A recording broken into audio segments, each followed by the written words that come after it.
Je viens d'assister à une scène assez grave et je pense qu'il est utile de dénoncer cela. Donc cette vidéo va déplaire à beaucoup de personnes parce que je vais révéler leur stratagème. Mais je pense que c'est important que tout le monde sache ce que beaucoup de gens font ici en Afrique. J'étais tout à l'heure dans un centre commercial avec un voisin à côté de moi qui était en train de faire des courses et il parlait un peu fort. Donc je l'entends parler avec probablement sa copine qui lui a soumis probablement un problème d'argent. Et il lui dit, ne t'inquiète pas, je vais te trouver cet argent très rapidement. J'ai une idée, je sais comment je vais faire pour pouvoir trouver ça. Il s'agissait d'à peu près 100 € parce qu'il a parlé de 60 000 francs. Il raccroche son téléphone et je me dis, bon, qu'est-ce qu'il va faire pour avoir de l'argent aussi rapidement? Ça m'intrigue puisque je l'ai entendu parler au téléphone. Il parlait un peu fort. Quelques instants après, le téléphone sonne. Le téléphone sonne et je l'entends maintenant changer de voix. Et il est en train de parler à quelqu'un. Au fur et à mesure que la conversation se déroule, je comprends qu'il est en train de parler à quelqu'un qui est en Europe. Et là, il est en train de faire comprendre à la personne qui vient de faire un accident et que là, il a besoin d'argent assez urgemment. Il a besoin de 150 000 pour pouvoir être soigné là en urgence. J'entends la personne à la limite, à l'autre bout du fil, qui est en train de s'écrier, qui est paniqué. Et je vois que le gars à côté de moi, je me dis, mais c'est quoi cette blague? Tu es à côté de moi, tu es en train de mentir à quelqu'un que tu es à l'hôpital, en train d'agoniser et tu as besoin rapidement de 150 000 francs. Donc un peu plus de 200 €. Alors que je viens de t'entendre au téléphone dire à quelqu'un d'autre qu'en fait, tu vas trouver un stratagème tout de suite pour lui envoyer 60 000 francs CFA, donc 100 €. Au terme de la conversation, il lui a dit, ok, envoie-moi l'argent, je vais trouver le moyen de trouver quelqu'un ici qui va aller me récupérer ça.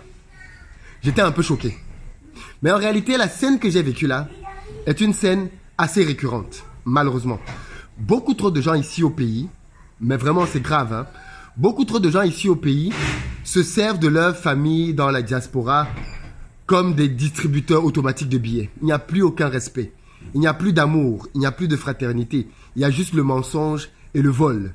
C'est-à-dire, tu es dans la diaspora, tu galères là-bas pour essayer d'aider la famille et ici les gens te prennent juste pour, je sais pas moi, le dindon de la farce.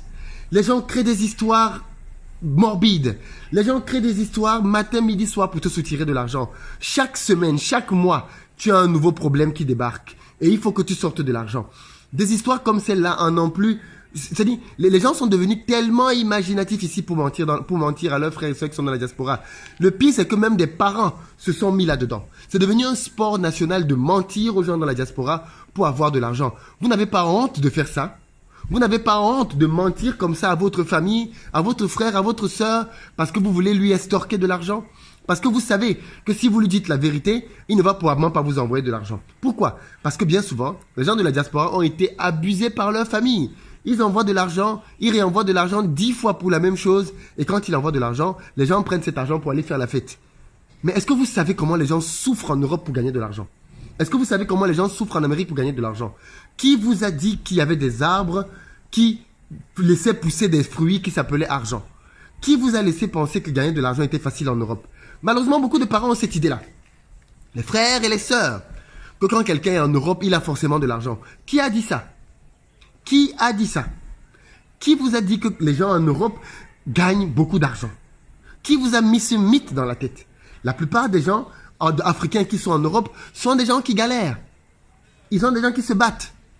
Puis ceux qui sont partis de manière illégale, donc ils n'ont même pas des papiers. Eux, c'est encore pire parce que ils ne peuvent même pas bosser et avoir un vrai job. Ils sont obligés de passer par des intermédiaires qui leur prêtent des papiers et à qui ils donnent des pourcentages du salaire et ils sont condamnés à faire des petits boulots qui payent généralement le SMIC et moins même que le SMIC. Donc vous avez des gens en Europe qui souffrent énormément parce que il fait froid, parce que la vie est difficile là-bas, parce qu'ils n'ont pas leur famille autour d'eux et qui parviennent à gagner un peu d'argent. Et derrière, ils font tout ça pour aider leur famille au pays. Et cette famille-là, inconsciemment, pas tout le monde bien évidemment, mais inconsciemment, raconte des histoires pour estorquer de l'argent à cette personne dans la diaspora, indépendamment de toutes les souffrances et de toutes les difficultés par lesquelles il peut passer pour collecter cet argent-là. Peut-être que vous ne le savez pas, mais il faut que je vous le dise aujourd'hui. Beaucoup de gens en Europe cumulent 2, parfois 3 boulots. Et c'est grâce à ça qu'ils parviennent à vous envoyer un peu d'argent. Beaucoup de personnes qui sont en Europe, qui soutiennent leur famille en Afrique, ne le font pas parce qu'ils sont riches. Le font parce qu'ils sont généreux. Le font parce qu'ils vous aiment, parce qu'ils tiennent à vous. Le font parce qu'ils veulent vous soutenir, parce qu'ils savent que vous êtes leur famille. Mais ne pensez pas que quand quelqu'un qui est en Europe ou en Occident de manière générale vous envoie de l'argent, c'est parce qu'il est riche. Non, c'est faux. C'est entièrement faux. Il faut que vous sachiez que quand quelqu'un vous envoie 100 euros, 200 euros, il est en train de vous envoyer le fruit de 2, parfois 3 jours de travail. Pendant un mois, tu travailles pendant 20 jours. Et si tu envoies 2, 3, 4 jours de travail à quelqu'un, tu lui as envoyé un quart. C'est-à-dire qu'il est parti travailler pendant une semaine, parfois subissant les railleries, parfois les moqueries, pour certains même le racisme, le harcèlement, la discrimination, mais se taisant, parce qu'il faut rester digne, parce qu'il faut soutenir la famille au pays. Donc les gens subissent des préjudices énormes, parce qu'ils veulent satisfaire leur famille. Voici les fêtes qui viennent de passer. Les gens ont fait énormément de sacrifices. Il y a des gens qui n'ont pas fêté en Europe, parce qu'ils voulaient envoyer de l'argent à leurs frères, à leurs sœurs, à leurs cousins, à leurs parents. Vous n'avez pas conscience de tous les sacrifices que les gens dans la diaspora font pour vous. Vous n'avez pas conscience de toutes les difficultés par lesquelles ils passent et de tout ce par quoi de tout ce qu'ils bravent pour vous envoyer de l'argent. Donc de grâce, quand quelqu'un vous envoie de l'argent en Europe ou en Occident de manière générale, soyez reconnaissants et utilisez cet argent-là précieusement. Utilisez-le pour ce pourquoi il a été envoyé et ne vous retrouvez pas à en faire 10 millions de choses en vous disant « Mon frère est en Europe, il va m'envoyer de l'argent. » What? Mais est-ce que vous ne savez pas que le moment viendra là où, tôt ou tard, cette source-là va s'arrêter? Parce que cette personne-là, à un moment donné, va aussi fonder sa famille. Et donc, qui dit fonder famille, dit qu'il aura de moins en moins d'argent pour vous aider, pour vous soutenir. Vous allez faire comment à ce moment-là? Vous allez faire comment? Dites-moi. Donc, il y a des réalités comme ça que les gens qui sont ici au pays semblent complètement ignorer. Pour eux, tout ce qui compte, c'est qu'on leur envoie de l'argent. Et pour ça, ils sont prêts à tout. Il y a des gens qui tuent des membres de leur famille. On va te dire, oh, tel tonton est mort alors qu'il n'est pas mort. Tel tata n'est pas morte. On te ment, on te dit que la personne est morte parce qu'on veut que tu envoies de l'argent. On veut te toucher par les émotions. On te crée des naissances. Chaque mois, il y a un bébé qui est né. Et pour t'amadouer, on lui donne ton prénom. Pour qu'on puisse dire que tu as ton petit ici. Donc il faut que tu prennes soin de lui. Mais c'est quoi cette histoire? C'est quoi cette mentalité de faire des bébés pour que quelqu'un d'autre s'en occupe? Je ferai une vidéo dédiée à cette thématique. Parce que ça aussi, à un moment donné, il faut le dénoncer. On ne peut plus être en 2021 en train de faire des enfants en comptant sur l'oncle ou la tante. C'est quoi cette histoire? Quand tu étais en train de faire tes choses là-bas, l'oncle ou la tante était là? Quelle est cette histoire que maintenant c'est l'oncle ou la tante qui doit s'occuper des conséquences de tes actes? Bref, ce sera l'objet d'une autre vidéo. Donc, clairement, mon message ici, il est très simple. Hein, mais vraiment, il est très simple. Et je ne mets pas tout le monde dans le même lot. Il y a des gens, bien évidemment, qui ont beaucoup de difficultés, des gens qui passent par des problèmes et qui ont de vraies difficultés. Et je pense qu'il faut continuer de les soutenir. Mais la réalité est que beaucoup de personnes, malheureusement, racontent des histoires, mentent, trichent, volent leurs propres frères et sœurs juste parce qu'ils veulent gagner un peu d'argent. Voilà pourquoi est-ce que je dis aussi aux gens de la diaspora, arrêtez d'envoyer de l'argent aux gens en Afrique. Ce n'est pas une solution. Vous enrichissez MoneyGram, vous enrichissez Western Union, mais fondamentalement, vous ne faites rien qui va réellement changer de vie. Arrêtez d'envoyer de l'argent aux gens. Si vous voulez vraiment les aider, autonomisez-les. Créez-leur un business. Formez-les pour qu'ils apprennent à gérer un business. Permettez-leur d'apprendre à pêcher plutôt que d'attendre tout le temps qu'on leur donne du poisson à manger. Et ainsi, vous les aurez délivrés d'un cycle infernal. Et il y a beaucoup de gens en Europe qui n'envoient plus un centime à leur famille au pays. Ils ont décidé, juré, qu'ils n'enverraient plus jamais rien du tout. Pourquoi? Parce qu'ils se sont rendus compte que, comme le jeune homme dont je viens de parler, leur famille leur jouait des tours. Ils se sont rendus compte un jour que la famille qu'ils croyaient aider, en réalité étaient des gens qui se foutaient complètement d'eux et qui ne cessaient de raconter histoire après histoire, parce qu'ils voulaient juste de l'argent pour les embobiner et continuer de gérer ça en latio, en secret, dans leur coin.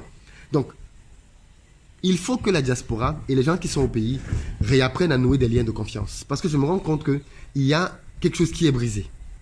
Entre la diaspora et les gens qui sont au pays, il y a quelque chose qui est brisé. Et il faut que la réconciliation se fasse.